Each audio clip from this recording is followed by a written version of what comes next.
الحاجة زينب. الحاجة زينب هي نموذج لا يحتاج إلى إعلان، هي نموذج تلقائي طبيعي، لم يكن في حاجة إلى الاصطناع.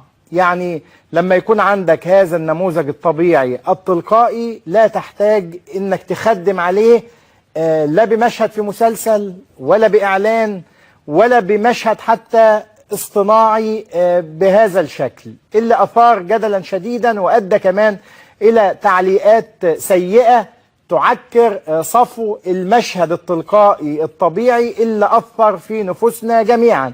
يعني اللي هو بتيجي تكحلها بتعميها، أو الدبة اللي بتقتل صاحبها. ما فيش شك إن اللي عملوا الإعلان عندهم دوافع وعندهم نيات حسنة وطيبة، عندهم نيات نوايا، يعني إن احنا عايزين نستغل واقعة الحاجة زينب في إن احنا نشجع الناس على التبرع لصندوق تحيا مصر أو دعم مصر. يعني المهم إنهم يتبرعوا لمصر. الحاجة زينب اللي اتبرعت بحلقها النموذج المبهر اللي أكد إنه كمان مش الغني بس هو اللي يمكن إنه يتبرع للوطن أو إنه يدعم الوطن، لا، كل حسب طاقته ووفقا لإمكانياته. وهذا الشعار اللي تجلى في نموذج الحاجة زينب للأسف الشديد إعلان